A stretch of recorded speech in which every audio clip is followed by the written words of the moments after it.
பாலிவுட் நடிகர் ஆமீர் கான் மும்பையில் 4 அடுக்குமாடி குடியிருப்புகளை 24 லட்சம் ரூபாய் மாத வாடகைக்கு எடுத்துள்ளார். ஷாருக் கான் வீட்டின் அருகே உள்ள இந்த குடியிருப்பில் ஆமீர் கான் விரைவில் குடியேற உள்ளார். பாலிவுட்டில் உள்ள டாப் ஹீரோக்களில் ஒருவர் ஆமீர் கான். இவர் இந்தியில் லகான், கஜினி, டாங்கல் உள்ளிட்ட ஏராளமான வெற்றி படங்களை கொடுத்ததோடு நல்ல கதையம்சம் உள்ள படங்களை தந்திருக்கிறார். வரும் 14ஆம் தேதி வெளியாக உள்ள நடிகர் ரஜினிகாந்தின் கூலி திரைப்படத்திலும் ஆமீர் கான் நடித்துள்ளார். தற்போது ஆமீர் கான் பற்றிய சுவாரஸ்ய தகவல் ஒன்று வெளியாகி பாலிவுட்டில் பேசுபொருளாகி உள்ளது. மும்பையில் உள்ள பந்தாரா பகுதியில் உள்ள பிரம்மாண்ட அடுக்குமாடி குடியிருப்பில் ஆமீர் கான் வசித்து வருகிறார். இதில் 12 குடியிருப்புகளை வாங்கி அதில் தங்கி வருகிறார். இந்த மொத்த அடுக்குமாடி குடியிருப்பும் புதுப்பிக்க திட்டமிடப்பட்டுள்ளது.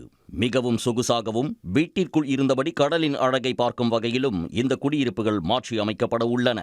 இப்படி மாற்றப்பட்டால் இதன் மதிப்பு ஒரு சதுர அடி 1 லட்சம் ரூபாய்க்கும் ஒரு அடுக்குமாடி 100 கோடி ரூபாய் அளவுக்கும் உயரும். இதற்கான வேலைகள் விரைவில் தொடங்கப்பட உள்ளதால் மும்பையில் உள்ள நர்கிஸ் தத் சாலை உள்ள பிளாட் ஒன்றுக்கு ஆமீர் கான் செல்ல உள்ளார். அங்கு 4 அடுக்குமாடி குடியிருப்புகளை அடுத்த 5 ஆண்டுகளுக்குள் ஆமீர் கான் வாடகைக்கு எடுத்துள்ளார். இந்த 4 அடுக்குமாடி குடியிருப்புகளுக்கும் சேர்த்து மொத்தம் 24,50,000 ரூபாய் மாத வாடகை தர உள்ளார். இதற்கு டெபாசிட் தொகையாக மட்டுமே 1,46 லட்சம் ரூபாயை ஆமீர் கான் செலுத்தியுள்ளார். ஆமீர் கான் தற்போது வாடகைக்கு எடுத்துள்ள குடியிருப்பின் அருகேதான் நடிகர் ஷாருக் கானின் வீடு உள்ளது. தான் புதிதாக வாடகைக்கு எடுத்துள்ள அடுக்குமாடி குடியிருப்பில் ஆமீர் கான் விரைவில் குடியேறுவார் என எதிர்பார்க்கப்படுகிறது. உடனுக்குடன் செய்திகளை தெரிந்து கொள்ள சன் நியூஸ் பெல் ஐகானை கிளிக் பண்ணுங்க.